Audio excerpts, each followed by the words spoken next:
We're about to talk about the best movie. Best movies! It's a day! Are you drinking it from a little kid's fucking... Oh my god. Oh my god. Welcome to Effing Movie Podcast! With your hosts, Mason, Nathan, Dylan, and Price. Yes. So we have 4 hosts now? 4 hosts. 4 hosts. That's We're right. all about equality. Today, we are finishing our double feature rounds with the wonderful Blade Runner and Blade Runner 2049. Wonderful is definitely a subjective term. I disagree entirely. Let's discuss. Before we get into it, we have a new addition to the crew. It's this red button. Ooh. It's just a red button that will Wonder what one that day could do be. something. Yeah. But you'll have to find out later on one of our other shows. So Maybe this Because maybe this show. Maybe this show. Maybe. Oh, Who well, knows? I should probably have it on play then. Yeah, probably. Yeah. There we be go. ready. Yeah. All right, so it could be used. It may not be used. It's coming, it's not coming, we'll see. The Won't be coming from me. edges of the table are going to be a little I mean, Nathan, scarce. you're Oh, main yeah. host, so you wanna...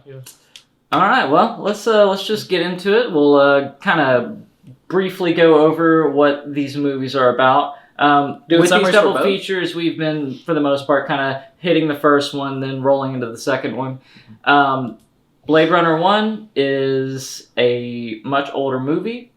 It is set in the future. It is set in the year 2020. What a coincidence. Wow. Ah. I did not know that. Yeah. And it is about a Blade Runner, which is a person that basically hunts down artificial humans. Replicants. Mhm. You'll hear that Replicants. term a lot. Yeah, you do hear that quite a bit. Rolls off the tongue, doesn't it? Replicants.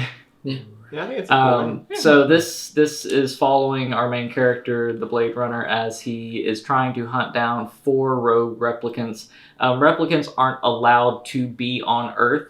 They're allowed to be off-world, though. This movie is basically a part of the Ridley Scott universe because replicants and these type of people exist in the Alien movies as well. Are you kidding me? So we needed that context to get this movie more? No, you didn't. No. No, I'm you gonna take that didn't button and need just throw it that. through the camera. But that's just a little. Such a good score. Thank you, Ripley Scott, for building the universe. Yeah. Maybe it's a bad Appreciate it. score.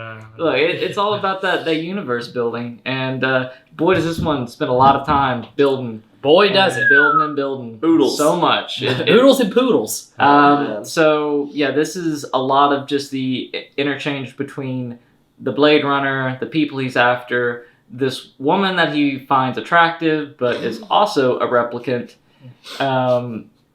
It's a you know- Romeo and Juliet situation. Sort Yeah, of. it's for as long as this movie is, there's not a lot of plot to it. Strangely. Yeah, and I feel like we should just kind of start getting into it because this is a weird movie, and my rose-colored glasses on this were real bad because I didn't enjoy this movie very much. So you're saying at let's all. talk about the weird movie. Let's start out with the best scene in the movie. Yeah. All right, Which I'm one's that? going to go ahead and talk about it. Harrison Ford with the replicant lady, Yeah. and he is trying to attack her with his penis. I don't know what that was about. Only thing I thought hated that scene. only thing I thought about was the Nightman Cometh episode, Uh-huh. where Frank's like, I think the rape scene went really well, Charlie. It's like I had it up to here. I had it up to here. That's exactly where I was. I was like, why is he raping this lady? You're talking about whenever she I slapped don't him understand. and then like she kind of Yeah. ran away and then he chased after And her. then she was like, put your hand on my parts or something Yeah. like that. I was Yeah. like, no. Didn't age well. Yeah, this is a Yeah. movie No. that doesn't excel in the current culture. It's Yeah. rape. Rape.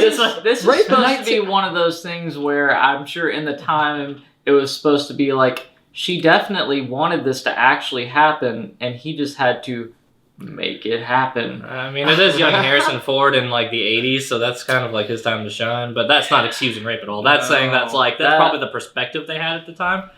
But For I saw no consent there. for as much as I feel like we do need to touch on 2049 with this a bit. fine. These characters in 2049, they have been together. This is full spoilers.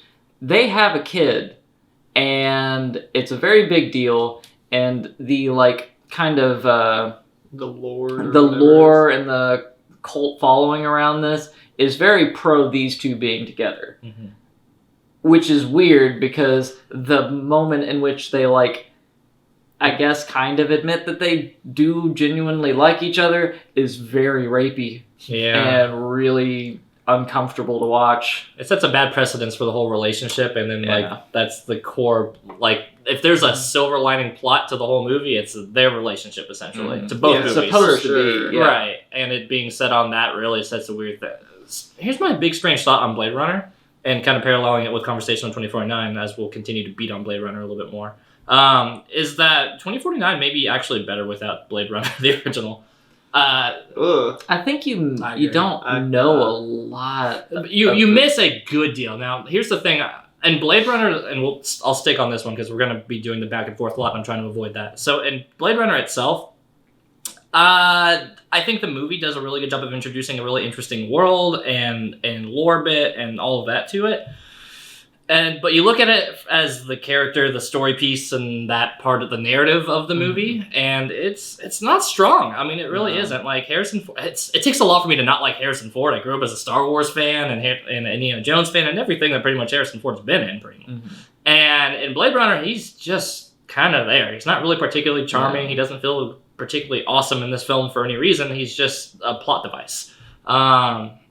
I think that kind of plays into a direction a little bit because Ripley's big thinking to this was he wanted to have a big mystery to say, is Deckard a replicant by the time it's all said and done with the movie? That's still an overlying question that goes between both films. Is they're like, oh, is Deckard a replicant this whole I time? think 2049 makes it pretty clear that he was a replicant because at Yeah. one point he's told that he was designed to fall in love with her in that moment that he met her. Right. The language says a lot to imply that he is in the second one, but they never say anything solidly, so there's enough room for people to say, he's not. But that's I thought they said that she was designed for him to fall in love with her at that point. Is that what it was? she is. I thought but it was she. No, Yeah. they make implications at least a time or two in 2049 where it's like Well, you were that's supposed part to. of why I was trying to pick the right version that we watched. Right. Because I knew there's some version that does lay in a lot more scenes to imply that he was also a replicant. Yeah. So that's kind of like the big mystique behind the Blade Runner series in itself. I mean, there's always a bunch more mystique, and there's more in 2049, but in Blade Runner, the big one is Deckard a replicant? Like, people walked away in the 80s saying, oh, is this like the big mystery coming out?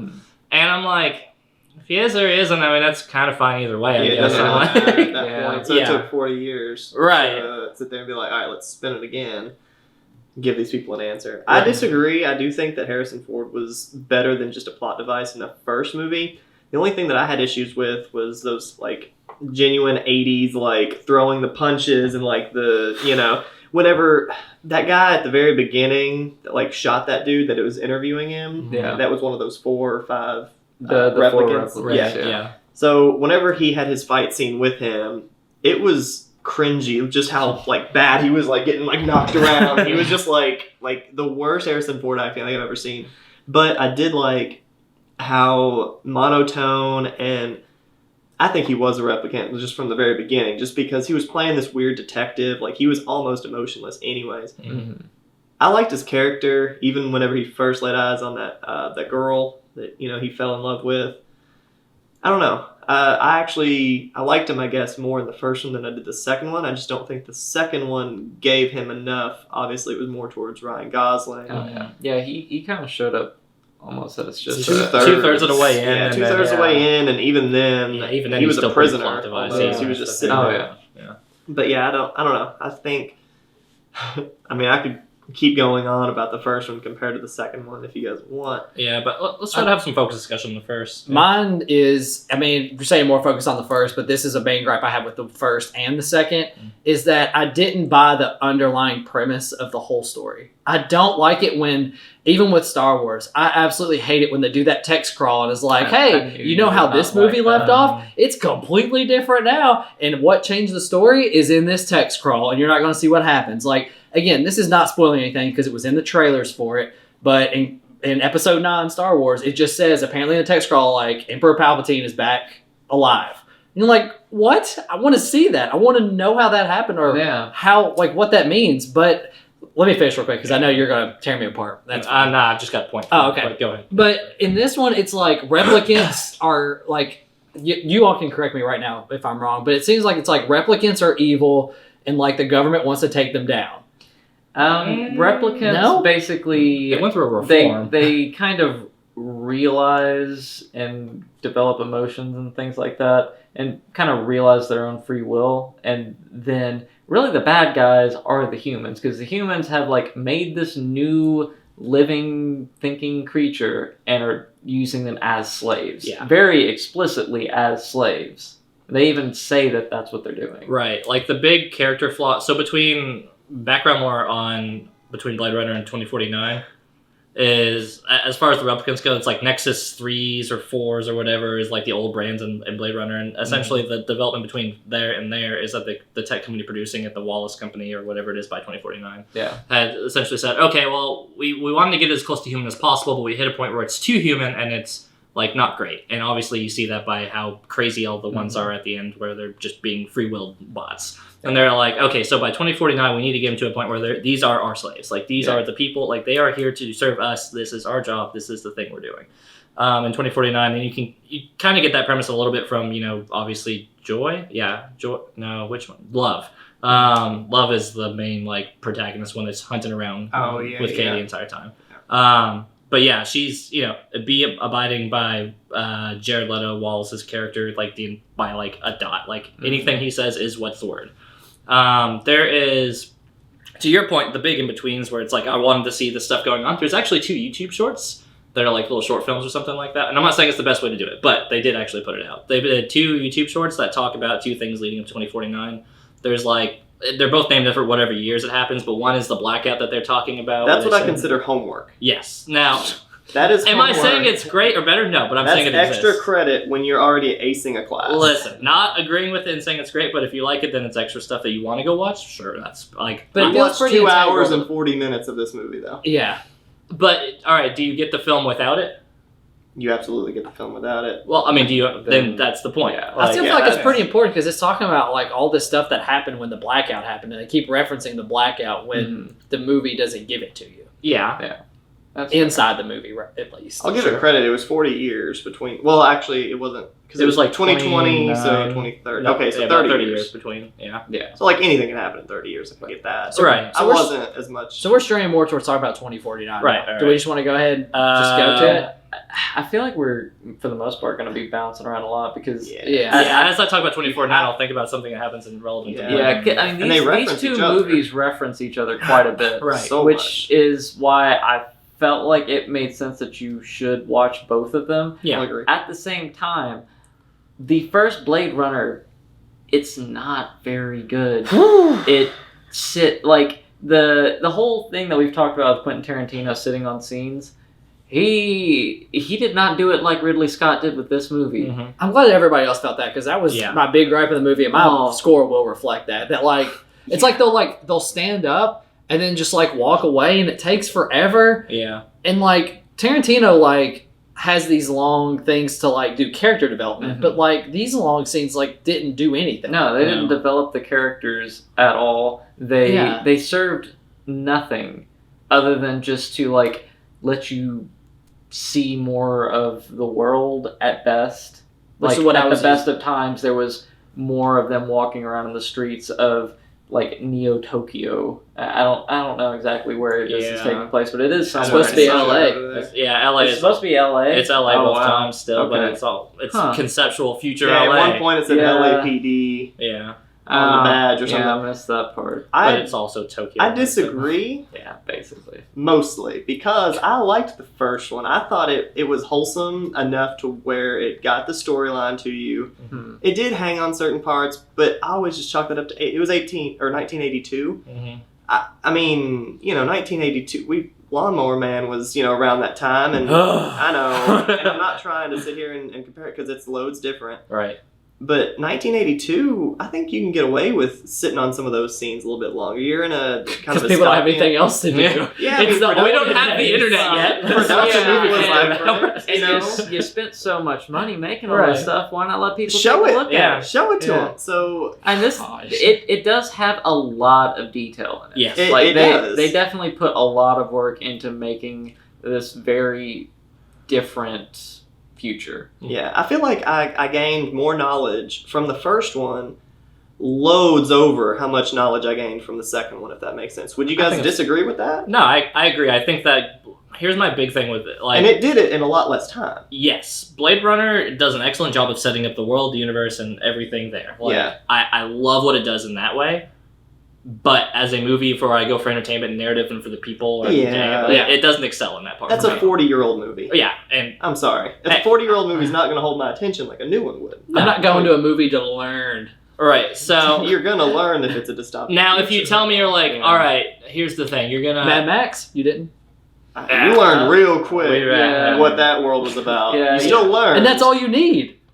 See, it's a difference on how we learn it. Like this, Yeah, a lot of this different delivers it in a contexts. way that it could have been much like the first one could have been much shorter and delivered the lore aspect without having to make us sit in it for as long and do all the things that it did. But if you tell me that I need to watch this one to get what feels like a better payoff for me in Blade Runner 2049, then I'm like, okay, like that's how I think about it. And I think all people get turned off by the first Blade Runner. Like I finally got around to watching this one maybe like a couple years back because I said I need to just watch this sci-fi flick. And watching it, I'm like, man, that world's cool, but that movie kind of sucks. And then, but 2049 was coming up, and I was just like, well, the trailers make this look good, and I do want to check this out because this is a more modern take on this world. Mhm. And I mean, I'm not going to get into my score just yet because we're not talking about that, but I think the payoff is worth it. Like, all right, cool, I get an updated movie in the world that I want. Sure. Yeah. That's what 2049 delivered to me anyway. Well, with a foundation. Right. To that end, I think we probably should start digging a little bit more into 2049. I have one last thing I want to say on Blade Runner Okay. really quick, and is that whole last scene does that just not like the whole, not just the specific scene of 2049, but the whole like apartments part, so to speak, on that. Does that feel extra and way too long, or is that just me? The Like, what? When The ending scenes where the last replicant of that group of four is like trying to get Harrison Ford. right. Oh, So cliche. yeah. Super cliche. Like he puts his I head through the get it. wall and it's like, Yeah. Yeah. I'm like, this is 280s. Like, I'm telling it you. was so bad. Rutger Howard, I think is the actor, right? I don't know who it was, He but just he died, overdid actually. it. Yeah. But again, And we I can't Did watch you this all- and see our bad review. Did you all notice him holding that dove too for like the last half of that whole thing? Yeah. Just like running around chasing him, holding a dove, all for the moment where he dies and lets go of the dove, and they just have a scene of the dove flying into the air. Yeah. symbolic. Like, I kind of forgot about that scene. I'll level with you that scene sucked, but it's I don't know. He was getting the shit beat out of him by this psychotic robot. yeah. 80s. I'm telling you. I mean, Just it's as 80s as it gets. 80s. Like, 80s. I don't know, man. It was a different time. it's a mix between like this is a movie of its time as well as like a director visionary who wanted to have a much like obviously there's a lot of symbolism and drastic comparisons and making you supposed to think of the philosophy of what does it mean to be a human. Yeah. Oh, but man, it's just I don't know. Maybe my IQ is just too low for Ridley Scott's first Blade Runner, and 2049 is more. Denny Villeneuve can just shuffle that popcorn in my face and he does it way better for me. But yeah, the first one I'm like. I'm sure there's a great message here, but I'm not entertained enough to care. Did you like the backflipping, somersaulting third replicant? So I entirely buy all of that. Oh, So- yeah, sure. She's just It's a gonna female attack robot him. in the 80s. Of course she's gonna be doing She's gonna be somersaults doing and flips. acrobat. They carried that right in. She flipped her way into the Like, 90s when they do that same stuff with Catwoman. And Her Batman. whole aesthetic was perfect for Uh-huh. that era too. No, it Like was. yeah. having the paint on her face Yeah. and the way her hair. She looks was like a looking. road warrior straight out of Oh, like yeah. Mad Max or even like the wrestling era. Yeah, anything like more that. wrestling. Yeah. Yeah. Yeah. But that's. At the end of the day, I was just bored watching this movie. The whole time. I completely So agree. bored. I ended up being quite bored by this movie, and I'd seen it a couple of times and remembered it fondly. It's one of those things where it's like if you stand away from it for a few years, like you're like, yeah, that's a really cool world, and it is. It is. It is a really cool world. It's not a really cool movie. No. So Let's transition. Yeah, let's transition. We're gonna transition into- from Blade Runner to Blade Runner 2049. That's the transition. Boo. 2020. Yeah. So 2049, we're skipping 29 years ahead. There has been a blackout. All data was lost, Ish. and replicants are now truly under control. It seems like, minus the few old models. Yep. And here we meet a new Blade Runner that is a replicant for sure, knowingly is a replicant, and is living a very strange life. It really, I think it's interesting the perspective that they took on replicants once we get to 2049 because he's living like a human. Yep. Pretty much. Like he's got his fake waifu and he's got a house that he's living in, an apartment. Yeah. But still, it just seemed weird because like you do. It does seem like it kind of wants you to look at them more as just controlled automatons. Mhm. But they're clearly not because they're also getting paid. They somehow to do have work. more freedom in this movie, but have less freedom. Yeah. There's a really interesting balance where he's doing the human things. He, like you said, he has digital wife Ana de Armas, which I don't blame him. And Me either. Can I subscribe to that channel? yeah, fair. He's like he has like these lavish luxury things, and luxury isn't something that you imagine like a cyborg or an android or a replicant is supposed to have, but he does, and that's the human nature that they get. They gave him enough human nature to live his life like a human, but he's such a neutered thing. All of them are because they're neutered to the point where like we want you to just be human enough to be consumers. Yeah. You can tell this is very much a company's version of what a human ideal human is. Mhm. You buy our stuff. We can pay you bare minimum. We can treat you terribly. You could work all the time. We can tell you exactly what you're going to do, and you're going to do it. Right. Mhm. Yeah. This is company dystopia in a nutshell. Oh yeah. And Yeah. guess I mean, who loves dystopia movies? Hey. Yeah, The that- two you've that's been what- hearing. Blade Runner, as far as the kind of expanded world, is all about like a corporate run future. Yeah. That's what it is. The opening scenes just reminded me exactly of one of my lowest rated movie of last year, Repo the Genetic Opera. Like the opening scenes are like exactly the same, and I was like, If I get to already reference know I'm Lawnmower gonna Man hate once, this you movie. get to reference Repo Yeah. once as well. We're cut off. And I knew when I saw that, I was like, Dylan still gets one for Foxcatcher. If he gets one, I'll figure it out. Saving that one He up. gets one. So wait, are we talking about the opening scene where he meets with Dave Bautista? No, I'm or- talking about the opening scene. Maybe it was the first one that had that like view of the sky. Oh, Yeah. the city skyline view one. Yeah. Yeah, because I think opening scene it goes right to the scene where it's Kay meeting the Potter guy. Yeah, Dave Bautista. You know who- Batista. Yeah. It's what he means. It's Batista.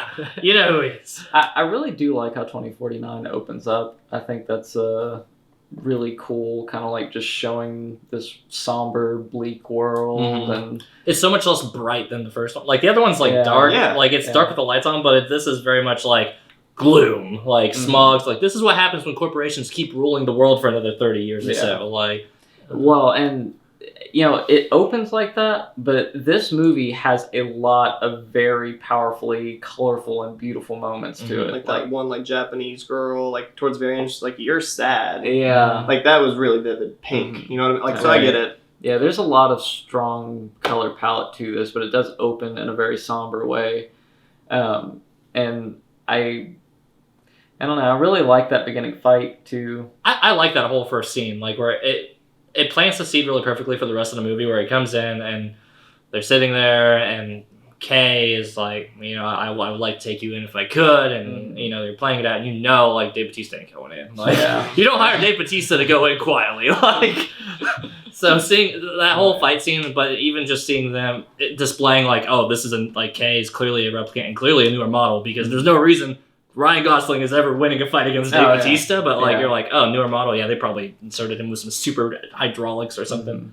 Yeah, and that the whole fight between the two replicants is interesting. Just seeing him like throwing him through the wall. Mhm. Yeah. But I also think it's interesting that was the first moment where it kind of shows you it's like something about the replicants is definitely different at this point in time. Uh-huh. Because once he gets back into the car and is like on his way back to the precinct, and his boss is like, "Yeah, you got injured. I'm not paying for that." Yeah. It's just like, don't you own him? Right, and even the minor, I say minor, but the minor inserts of the racism kind of thrown in there, like even him walking in the hallway and it's just like, get on my skin job, and Yeah. on his door it says, fuck you, Skinner, and like, Yeah. it's sprayed all over the place, like the humans that are around are like, oh, we hate this future, like, this sucks. Bright did it better. Okay. Right? I'm glad the other person who watched it thought that was pretty Netflix funny. Bright? Isn't Yeah. that the one with Will Smith? Yep, Yeah. it is. Oh no, Yeah. you mean his 11th best movie? Which, by the way, I would I'm put gonna it go even ahead and. lower than that. You know what? Yeah, I'm gonna go ahead and say it. Oh boy, here we go. I It's Robot, gonna be dumb. All right, go ahead. much better. Oh no, that was yeah, 100%. Will Smith's 7th best movie is better than this What? movie. I want you to go through 1 through 7 right now. You said 7. We're so not on this episode. No. We're talking about 1 through 7. Will Will Smith. Smith right now. extra scene. No, Don't worry. let him do it. I want to see him do it. Can I 1 think through about 6. No, you said 7, so like you have a tier list. 7 pounds. Why are we doing this? I Am Legend. Okay. Probably. Where's Wild He's Wild already West? waffling. No, probably Wild Wild West. Hell yeah. Don't kill me. that should be Probably number after 1. That, Wait, Pursuit of Happiness. That's 4. Okay. Okay, so that's Legend of 11 Bagger to 7. Vance. I feel like you're just naming his movies at this point. No, that's a good movie. Okay. It's a golf movie. Oh. Boo this man. Yeah. He doesn't have a 6. And he says, Is this After what the Earth button is for? down there. wait, is Do we- Pursuit of Happiness a 10? No. Okay, never Oh mind. Lord, no. Do I push this button for Will Smith countdowns? Is that what this is button for? Yeah. Stay We'll tuned never and maybe know. you'll find out. Sorry for that little rant. We might edit that out. Let's continue. No, we won't. No, we won't. We do it all live. So Alright. we read everything that comes up on that teleprompter right there. Yep. That's Caesar's There is one. one. Yeah. So anyway, 2049. Yeah, opening scene. Really like it. Next part of the movies.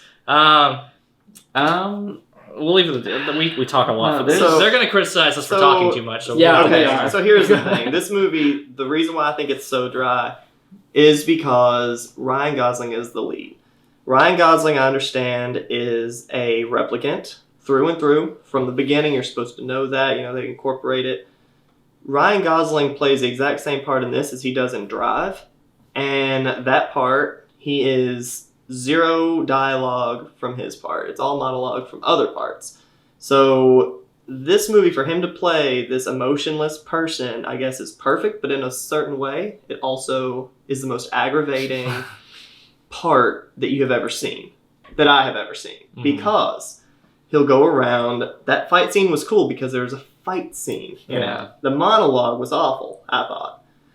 Same thing whenever he talks to Joy about 20% of the time. Yeah.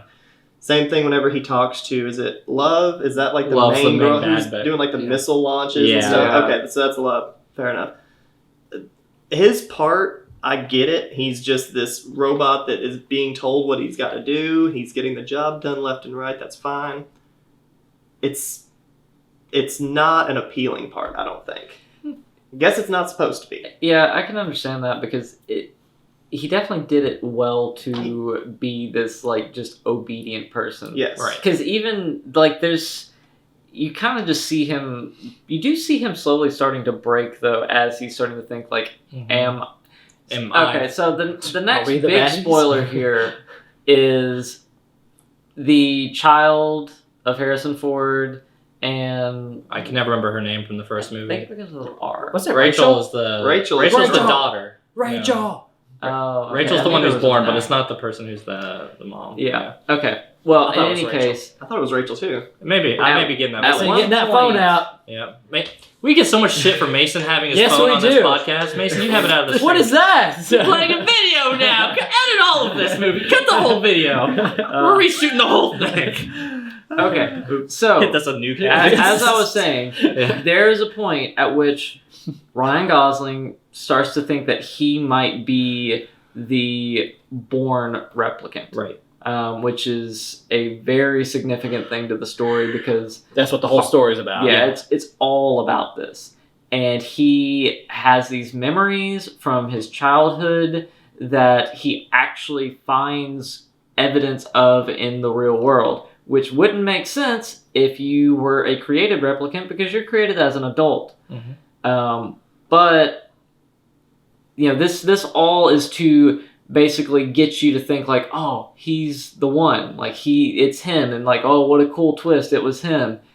And then they just pull the rug out from under you and go, no, it's not actually him. He was just given the memories, and actually earlier he met the person who it really is. I thought it was a cool twist. Yeah, Yeah. I really like was that one, gonna actually. like ask y'all, what did you all think of that as a twist? I had no idea that it was coming, but to a point, like, I mean, I was paying attention, Mhm. but I don't know if I would have seen that coming regardless, even if I was completely invested. Yeah, I don't Okay.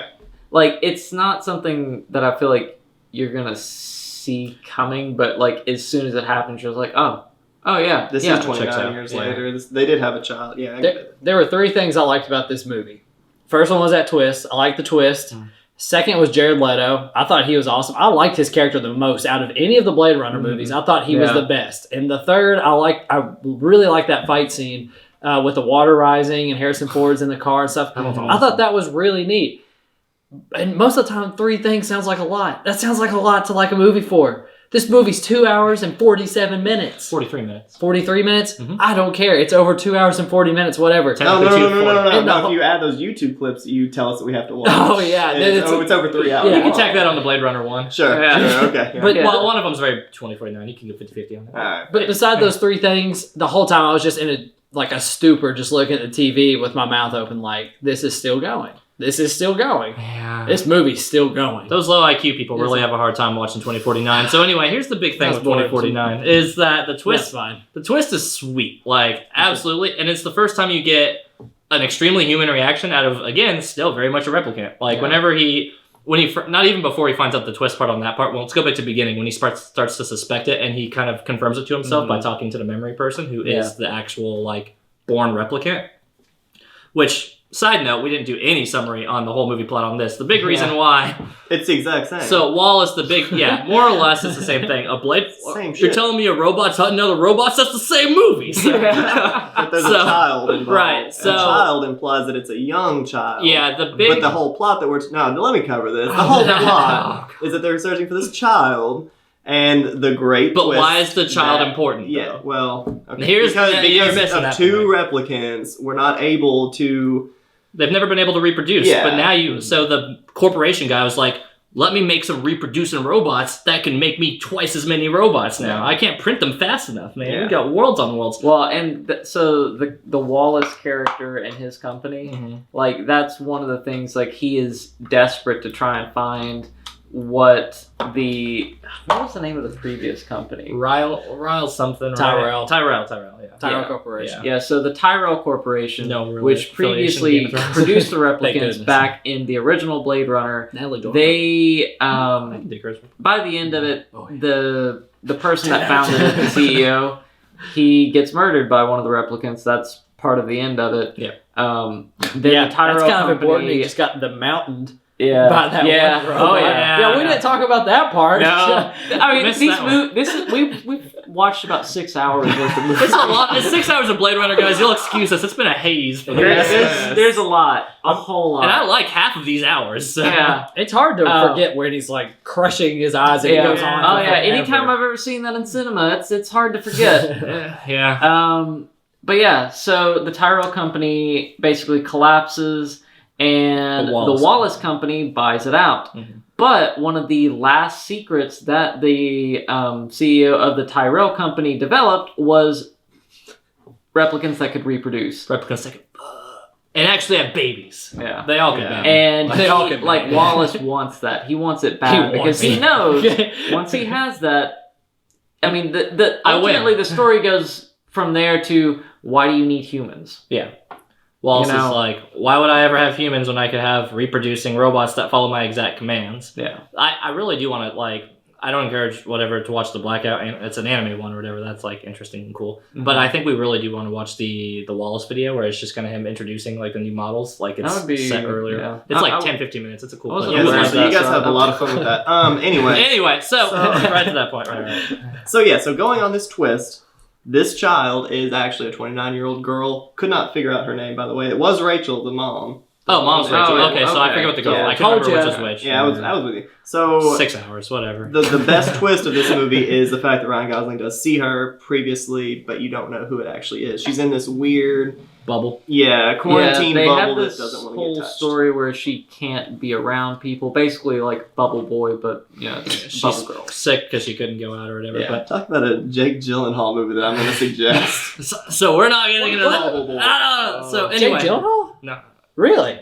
Early. Yeah, it is Jake Gyllenhaal. I like him in Music Man better. So in that scene, I want to come back to that scene because we've gone way off track on that one. So that scene specifically, the first time he meets her, and like she's like crying, thinking about the memories because she realizes like that's her memories that she put in there. But for him, that's like he thinks that's her confirming it because she is or whatever, and that's to him a confirmation that oh God, I'm this more than a robot, and him just God damn it! Yeah, he yelled a bit there. He did some He goes acting. full human acting into that one scene, and then the other side of the twist, whenever he's in with all the other, like, after they get hit by an RPG and Harrison Ford gets taken and all the other ones save him, and they're sitting there and they were just like, oh, you thought it was you.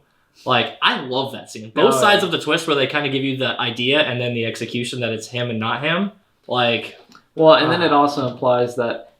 So there's, like, this kind of underground replicant revolution that he encounters, and I feel like it implies that every one of them that's, like, kind of taken the pill and woken up, they all thought that they were the one. Right. You know, there like, was at least many robots who had the Ryan Gosling robot experience. Yeah, which is a better title for this movie, I think. Do you guys think that it was appropriate to have him have that memory of the horse and the, hiding it in that furnace and all this stuff to build that character? Do you guys think that was worth it, or do you guys think that was a little bit much? No, I think that was pretty key to everything about that. That kind of honed you in on his character. It makes him something worth watching. If he doesn't have this memory, doesn't even think he's a human, and doesn't have the character development that he does in this movie, like Ryan Gosling as Kane in this film is really boring. Because then you just kind of get Harrison Ford from the first one, I think. Yeah. That's how it parallels. Yeah, I think it was good, but it almost wasn't enough. And they had plenty of room, I think, to incorporate a little bit more of not more of a story, but a better story. I think it was key, I'll agree, but I thought that they could have gone a little bit further with it, because essentially it's his favorite toy, and he hides it, and he eventually finds it. So when you say story, do you mean more like the overall story to the movie, or just like Kay's specific story? His, yes. Right. So... See, and that's the interesting parallel where I kind of get it. After watching the first one and then rewatching the second one, after rewatching them both, technically, sitting here and watching Kay go through this experience after watching Harrison Ford having just a very bland first movie, and then Kay going through it and then having a lot differently, I understand that the direction for making a movie focused around a cyborg human is that you have to make sure that they can't be too human, because then that's like almost breaking them. Like, you want to believe that that Ryan Gosling is also still technically like an android at the end of the day, replicant, if you will. So having him have too much energy or have too many of these scenes where he's like showing hyper emotion or breaking the rules and doing all this stuff, like, that becomes too jarring. And it's a direction that, like, I get. I kind of am with you. For somebody as like, you really have to get somebody as like charming as Ryan Gosling to play a role like this to keep somebody entertained, because it's just not giving you a lot. Yeah. They're like, all right, we need somebody who's clearly handsome and charismatic to carry this, because you're handsome and charismatic. Mm-hmm. Because the role is not built to be a super entertaining one. Mm-hmm. But it's so much more about like, all right, you're a chess piece going through this story. You're a blank chess piece with not a lot of character to you, but you're reacting to this happening to you. But they do build into like concern for him as a character. Yeah. And like, you feel some of the things that he feels, particularly the scene where Joy is murdered. Yeah, like Love is murdered by Joy. Yeah. Murdered. Oh, sorry. Yeah, beep boops. Yeah. Yeah, with the whole like projector thing, and she stomps on it or whatever. Yeah, so there's a point where she is his digital girlfriend, however you want to call it. They probably get engaged. Let's say soon to be fiance. Sure. Why not? This universe seems to be a little bit more broad. She's just uploaded to this portable device to get to travel with him. She's got girlfriend DS with him now. Yeah. And he like destroys the copy of her that's at his house, because like she knows that can be used against him. Like they can use her knowledge to find him, and that solely sets up him taking her somewhere where she gets killed, and then you feel bad. So I think it's an interesting part of this movie is if you took it and you made Joy the main character, like, and she kind of is in a way, but like not exactly like the one driving the plot. But you look at Joy, and Joy's a lot more complex character than Kay is presented to be, because she's a product that's created by the Wallace Company. So at any point, like, she's still an AI. Like she's not in a robot body or anything like that. She's strictly a projection program. But for her to sit here and be from the Wallace program, at any point she could be programmed just to be like expressing that she's fake loving him, just to kind of buy into that. Mm-hmm. And then like give all the information to Wallace. Yeah. But she's also the same character who hooks him up with the hooker bot that's part of the revolution, which is probably one of my favorite sentences I've ever said. That was a lot. It was a loaded statement. Right. Also, what a very interesting and pretty scene.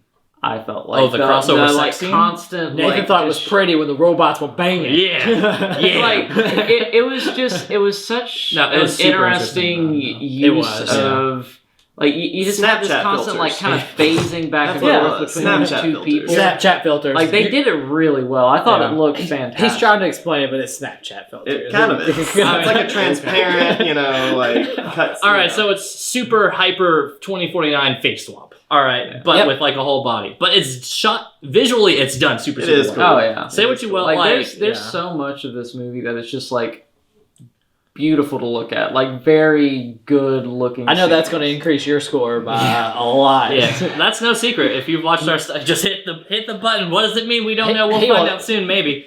But yeah, Denis Villeneuve, I think, is going to be one of Nathan's automatic favorite directors because anything he produces or directs is always something very visually appealing. Like his other catalog movie, I'm blanking on everything, of course, right now, but always generally a very pretty like director. Like anything he's on screen is very visually like, oh damn, that's really really good. Bless you. Thank you.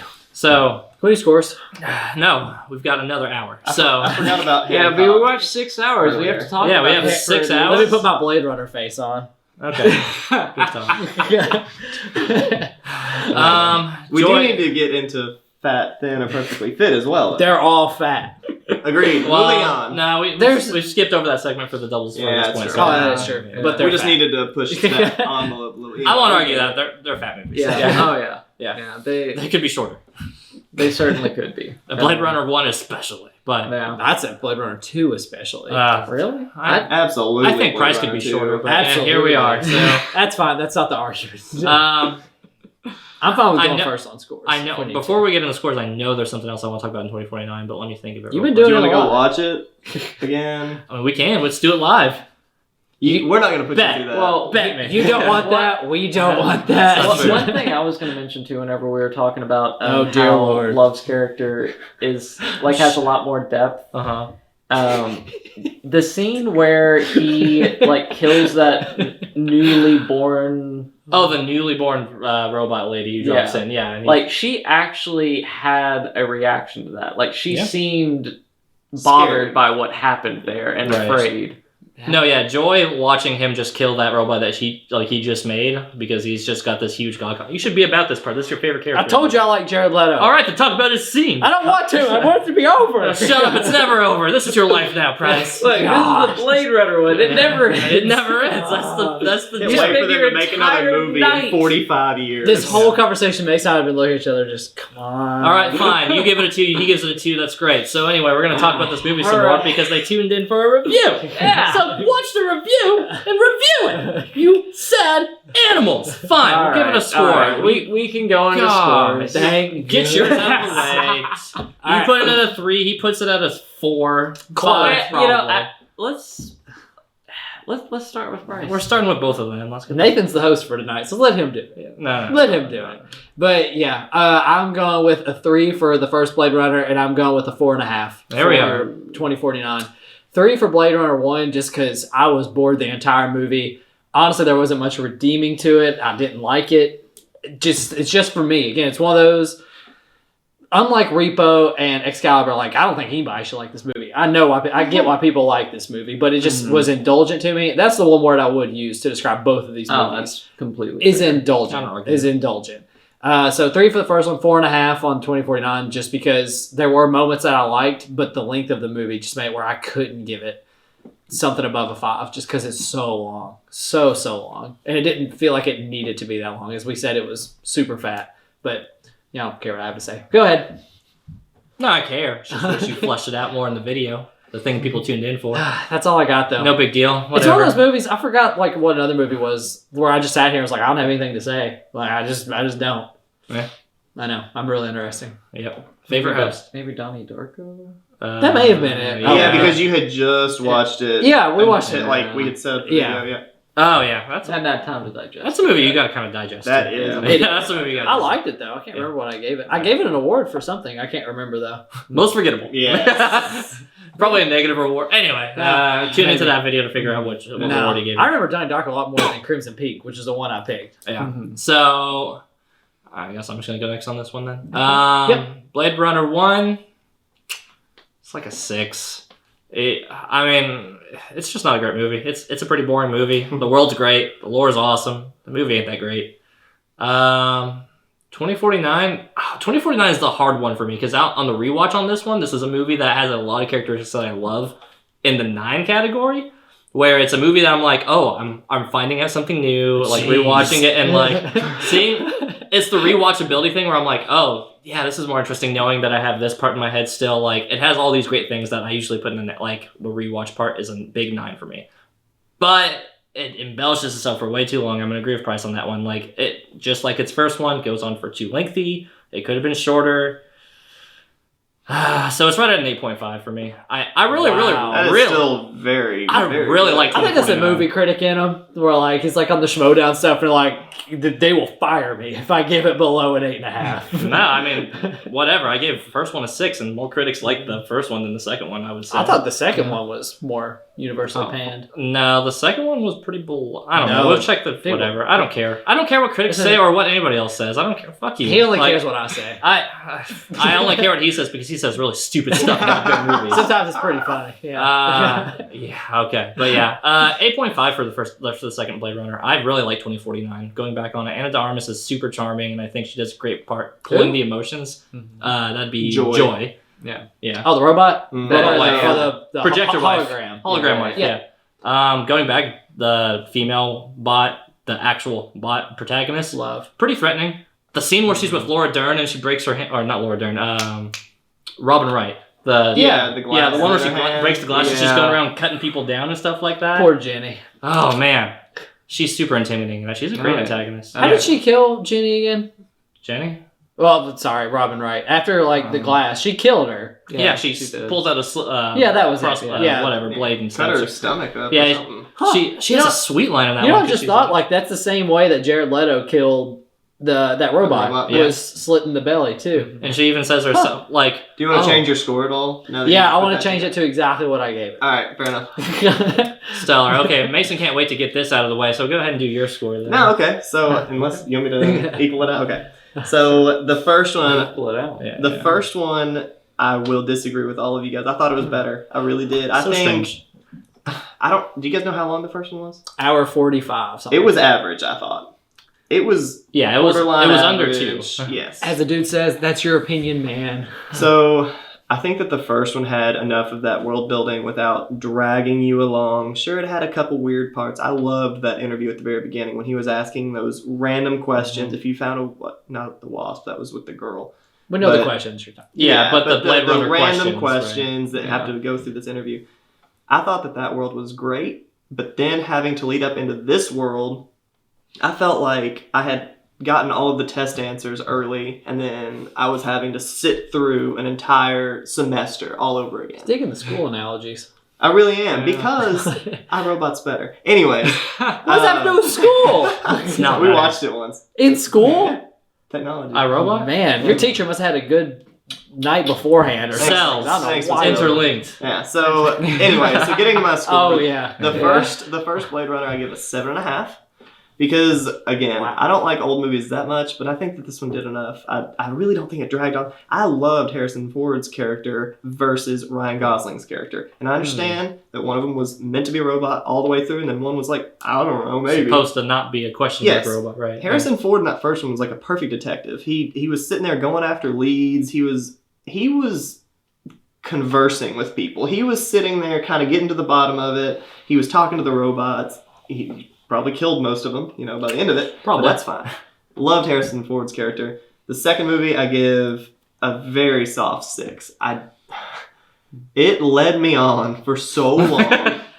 Ryan Gosling, I didn't like that final part with the water. Harrison Ford was just sitting there. He was supposed to be... What could he do? I know, I think he was like handcuffed, right? Yeah. He was handcuffed, and he's a robot who doesn't realize he's a robot, but maybe he does, and even then... He kicked ass in the...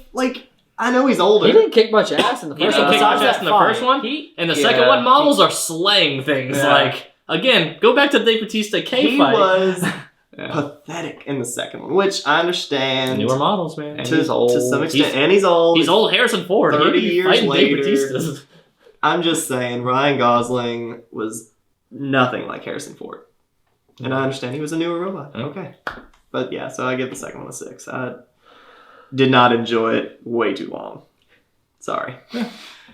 I don't think he's actually sorry, fans. I don't think he is either. Look at it. Look at that body language. He's not sorry. No. All right, Nathan, take us home, buddy. All right. Well, I am. for me, the first Blade Runner was overly long, unbelievably indulgent.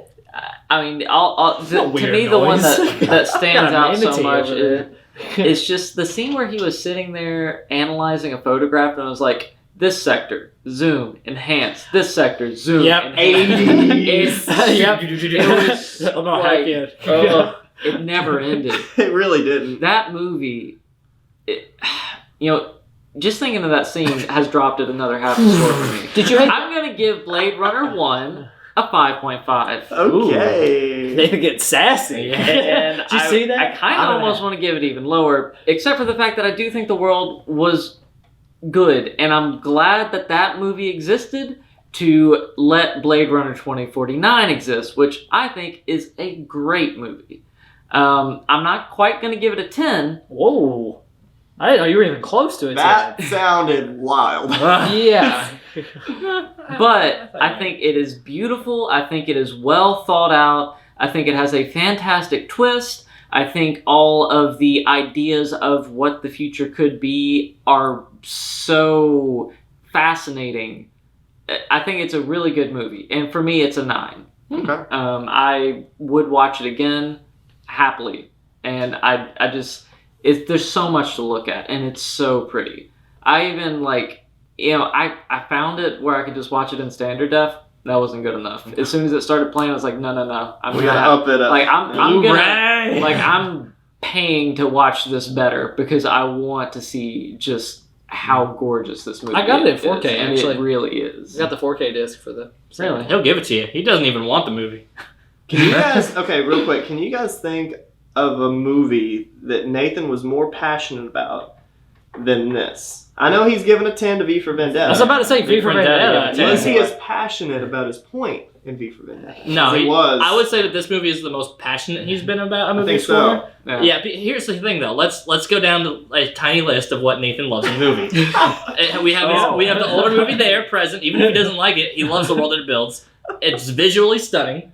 It's a sci-fi fantasy dystopian future. Yes. It has everything Nathan wants out of a movie. Has a snack for a lead role. Yep. I mean, all of them are Sorry, snacks. that's my box. Literally, they're all. Jared Leto is even pretty cool looking with the little cyber eyes he plugs in with them. Yeah. Oh yeah. Yeah. I mean, this is everything Nathan wants out of a movie. I'm surprised that him saying I like closer to the 10 discussion hits every one of his boxes. That doesn't surprise me a bit. Yeah, I mean, the thing that holds it back is the fact that it is so long. I mean, I can't get around that. It honestly, it's long. I want to be there for a long time, but I don't think I want to be there quite that long. For only this segment, I want you to tell us what you would cut. No one else. Okay. I think the water fight scene did not need to go on for near as long as it did. Of course. Monkey. Me. I mean, it was a good scene, but it didn't need to be quite so much. Sure. I don't know. There's not anything in particular that I would say needs to be removed wholly because even the scene where him and Harrison Ford are fighting in that big Las old Vegas casino projector thing. I think that goes on for too long. So much of it just goes on for too long. But indulgent. I really enjoyed that scene because I thought it was just really cool having all these people projected around and everything. I kind of wish the music would play longer and stuff like that because I wanted a little bit more action to this scene because it's just cuts to these super silent things as they're sneaking around trying to find each other to fight with each other, and then it just cuts back into Elvis singing and I wanted it to be a little more of that and a little less quiet and long. So it's more just little things that I think could have been trimmed down and didn't need to sit around for as long as they did. Yeah. As I was watching this movie, I was as soon as I was watching the first one, I was like, if Nathan doesn't give these movies at least a 7 or an 8, and he doesn't love these movies, I would let somebody beat me to death with the mystery button on camera because this as you all said, just checked so many boxes for him. I'm like, there's no way that he doesn't like this movie. That'd be like if you were watching a Ghibli movie, like, there's no reason Price wouldn't love that movie or something He's like gonna that. Price is find giving stuff his to bare like. minimum 7 and working his way up. Or if there's two teenagers trying to make love to each other, like, if Mason doesn't give at least an 8, I don't know what this double world has points come if one to. of them dies in the Yeah, film. Yeah, I'll agree with that. Yeah, there's some turmoil in there. Yeah. Like, Oh, wait. harsh What's my list? Do turmoil. me. Quentin Tarantino. Finished. Moving on. No, Oh, we can go there. Bullshit. I would say, like, critically acclaimed movies are Dylan's thing. Really? Yeah, No. that's what I'd say. He hasn't seen some of the newest ones. No, I'm talking about, like, critics like the movies. Like, if he's Still gonna like the disagree. movie, I Also, think he's gonna like See, my big thing is I never would IMDb know. I gave don't these two keep up movies with an that stuff. 8.1 and an 8.2. Do what? IMDb. Yeah. Metacritics are all 83 and above, like averages. I feel like 2049 would be a movie that's It was higher. critic-wise is high. I like seeing the different. Is it IMDb or whatever that does like the audience scores versus the? It's a critic weighted score, yeah. score? Right. Yeah. But yeah, I'm always curious to see where it lands on these kind of movies because it's more interesting to see like did a lot of critics like this one and the fans hate it or like vice versa. Yeah. Usually like the brain dead action ones tend to be like that, but that's a different discussion. We still have another segment to do too. Yeah, we know. We got one more movie coming up. No, the other one. Well, No, we got And- another thing we got to yeah. Who The picked the roundup. best double features? Oh this yeah, we month? are at the end of the month, aren't we? Yep. Yeah. I had Kiki's Delivery Service and Princess Mononoke. I had He- Kill Kill Bill's Bill Volume 1 and 2. And then Blade Runner, of course. And then he had Snowden, and Snowden. and Citizen. Snowden and then Hollywood Snowden. Yeah. Yeah. So who wants to go first on these? Mason, lead the way. You ended on them. Oddly enough, I am actually going to pick Price's movies. And I was thinking about this last night. So, Kill Bill and Kill Bill 2, I enjoyed. Blade Runner, it was okay. I think my movies were a little bit weird. I liked the documentary and then the real thing. Like, it was a cool concept, but I don't think it landed at the end of the day. And that leaves Price's movies, which, oddly enough, were very different. And I guess it just showed so much spectrum of what Studio Ghibli can do. Yeah. I enjoyed them. Yeah. I mean, I think best bang for its buck. Kill Bill was close. Mhm. Kill Bill was close. You know, out of these four, I haven't really thought too much about which one I would. Do you want to skip I would first? Yeah, if you want to go ahead. You want to go? Yeah, I'll go. Okay. I'm going to be selfish. I'm picking mine on this one. I like... This is the 4th or 5th time that you've done this. Yeah, sorry, I quit picking bangers, man. So, all right, we had Nathan's, which is like 50% I love, 50% I don't like. Yours, same way. I love the documentary. I did not like the Edward, that one. Price is an honorary second mention on this one. Kiki's, I enjoy, but it's just, it's flatter. Like, it's one of those movies that I enjoy, but it could easily fall into my forgettable movie category. Well, Mononoke is very much like this great animated epic, which I give it a lot of credit for, but Kiki not being there for that one for me kind of bounces it out. I had two movies that I fully love in this one, so I gotta go with that. And then, per usual, I was thinking about Kill Bill 1 and 2. Definitely wasn't doing Blade Runner. Snowden, like, it was just very for me. I was kind of middle of the road, but I did very much enjoy Kill Bill 1, as I said in my review. 2, I enjoyed as well. 2 killed it for me. That's why it didn't win on my book. Yeah, that's why I can't pick Yeah. it. But, I mean, I'm going to go with my movies. I mean, I love Kiki's. I liked it better than Mononoke, which I was the outlier on that one. I love everything. Anyway, red dots on there. No technical difficulties happened between then and there. We're all clearly exactly where we've been. Yep. Don't worry about that. Next week, we have a full Leo DiCaprio movie week. We pick our favorite Leo movies, and we're going to sit there and review them. I All get to month go long. Yeah, whole month long. A long, Nothing but that man. girthy, lengthy Leo DiCaprio movie list. And I'm starting with the best movie of all time of Leo's, I think. Will we get to see that? Maybe we'll get to see a button used. We don't know what that means, but we'll find out. Stay tuned in next week for Inception, Christopher Nolan's masterpiece. Make sure to see you then, guys. Don't you mean Ellen Page's masterpiece? It just ends the whole movie. It blows up our screen. What you mean, Ellen? Think about this. No, If Ellen you Page did- is like definitely a main star. If you did The Revenant, Wolf of Wall Street this month, that's already 6.5 hours. I hope none of us pick Revenant. Revenant sucks. Revenant. Yeah. Revenant sucks. But It shouldn't have won the thing. Oscar. It's his Oscar movie, but They gave it to him on that one. Literally, the first thing I said after that movie is they shouldn't give him an Oscar.